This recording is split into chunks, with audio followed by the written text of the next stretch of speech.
Hey, everybody. Rabbi Bill Hamilton here, and delighted to be with you and our rabbinic intern Deborah Anstandig, and Rabbi David Starr, beloved colleague, as we embrace Well-Versed this week, as we enter a new year and find ourselves concluding the Torah with the last portion, which doesn't get its own Shabbat, of course. It is read on Shabbos afternoon, this coming Shabbos afternoon. And then on Tuesday morning, as we conclude the Torah on Simchas Torah, the final day of our Tishrei festivals, when we'll, of course, begin at Breshit.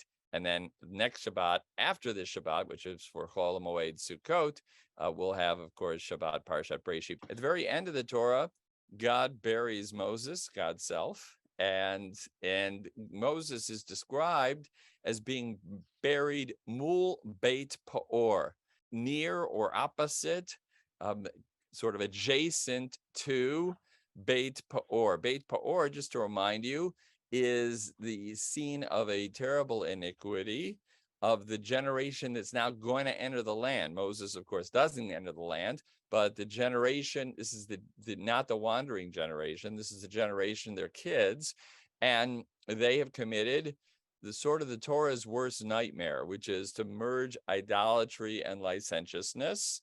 And there's fornicating on the altar. It's quite graphic and painful for God, for the people, for the leadership. And the punishment, famously, is that those who are immediately responsible are impaled.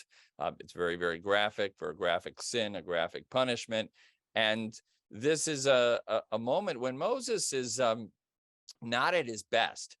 It requires Pinchas to step forward and act to stop this terrible conflagration, this blasphemy, which is on a par with the sin of the golden calf and the sin of the scouts in the prior generation.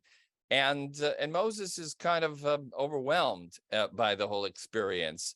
So why would it be that God would choose to identify his final place of rest, which no one knows precisely where it is? Why would God choose to lay him to rest mul Beit Peor with this kind of zecher, this kind of reminder of this scarring experience? Thoughts?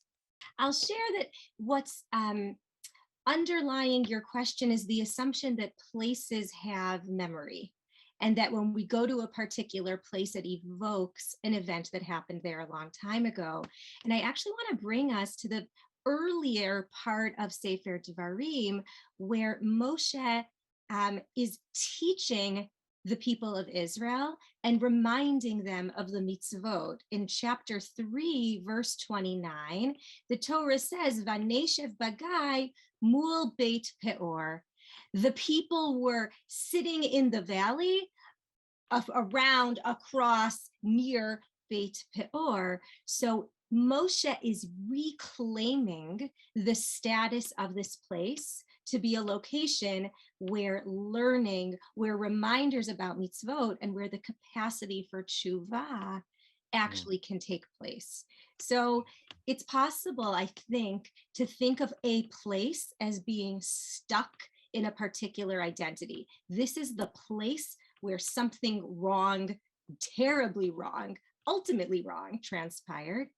And Moshe choosing, or God choosing, that this be a place where Torah is taught serves as some sort of a tikkun or corrective. So no place is irredeemable.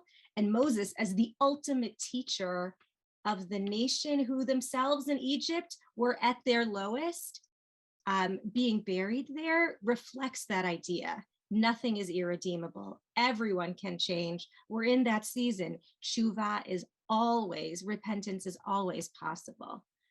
Beautiful. I love that, Deborah. I think that it's such a strong statement that says, you can't have redemption without memory and without tshuva. I mean, any person who's a good manager will tell you this, that you learn more from your mistakes.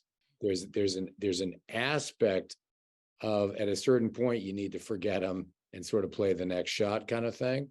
But the point is, you have to have the capacity for memory, and memory is critical.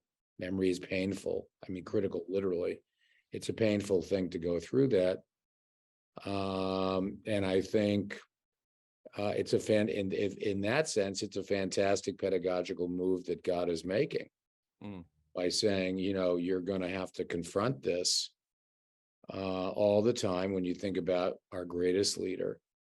And it's not a question of besmirching him. It's a question of, people make mistakes. And the question is how you respond to them, not whether or not you make them. Incredibly powerful lessons from both of you. Thank you very, very much. We wish everybody a Moedim L'Simcha, a Chag Sameach, and a Shabbat Shalom. Shabbat Shalom. Shabbat shalom.